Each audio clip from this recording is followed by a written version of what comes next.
चीन बजाएगा बीन, पाकिस्तान की आंखें अभी से हो गई गमगीन। मोदी ने बना दिया दोनों का असली सीन। जो चीन और अमेरिका नहीं कर पाए, भारत ने वो कर दिखाया। सऊदी अरब से लेकर सिंगापुर तक भारत का बजा डंका। चीन अमेरिका के पास भी ऐसी टेक्नोलॉजी नहीं जो भारत के पास है, तभी तो अब रूस और जापान को भी भारत से आस है। अब नहीं कोई शंका, श्रीलंका की तरह ढह जाएगी चीन की लंका। पाकिस्तान भी अब सदमे में आया। पाकिस्तान कंगाली से परेशान है। ब्रिटेन भी डूबती हुई अर्थव्यवस्था और महंगाई से हैरान है। चीन भी बुद्ध बनकर तिरछी निगाहों से सब कुछ देख रहा है। भारत क्या कर रहा है? मोदी कई फैसले ले रहे हैं, सब कुछ सीख रहा है। अमेरिका से लेकर जापान तक मोदी के हर एक कदम की तारीफ कर रहे हैं। विश्व के नेता की पदवी देकर कई मामलों में मध्यस्थता की बात कर रहे हैं। जो भारत कभी अंग्रेजों का गुलाम हुआ करता था, जिस देश को लोग गंदा और कमजोर समझते थे, मोदी ने कैसे उसकी तस्वीर केवल 10 साल के अंदर ही बदल दी, इस रिपोर्ट में आप जान जाएंगे। जब नरेंद्र मोदी ने डिजिटल इंडिया का सपना देखा था, तब लोगों ने उनका मजाक बनाया। जब मोदी ने भारत को विश्व गुरु बनाने की बात कही थी, तब भी लोगों ने उनका मजाक बनाया। यही नहीं, जब मोदी ने भारत को 5वीं सबसे बड़ी अर्थव्यवस्था बनाने की बात कही थी, तब भी लोगों ने उनका मजाक बनाया।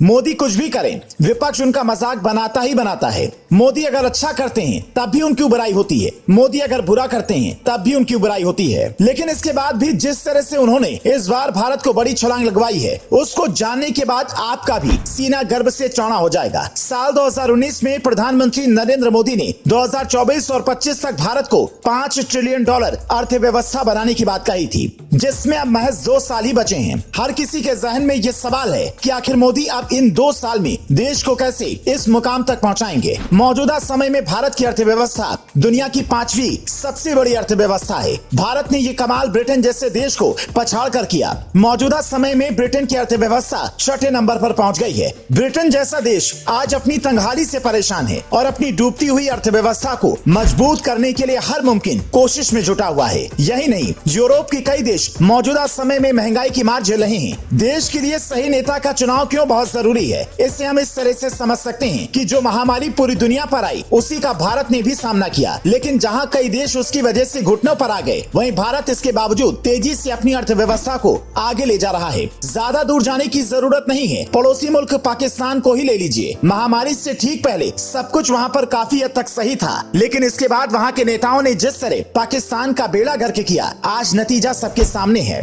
पर भारत कैसे लगातार तेजी से आगे बढ़ रहा है, इसे समझाने के लिए मोदी ने जो 2016 में बहुत ही अहम फैसला लिया था, उसे समझ लीजिए।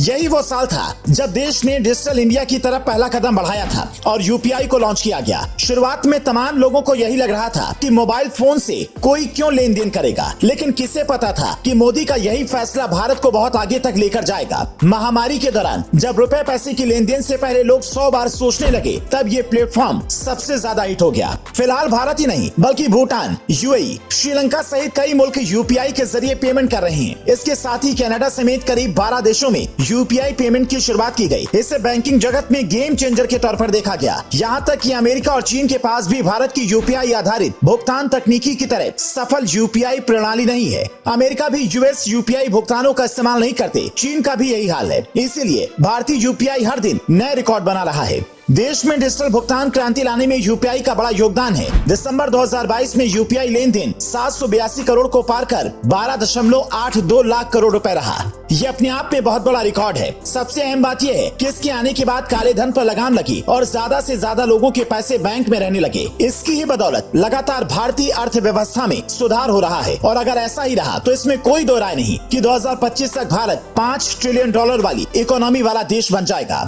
आप डिजिटल भुगतान के लिए किस ऐप का इस्तेमाल करते हैं, कमेंट में जरूर बताएं।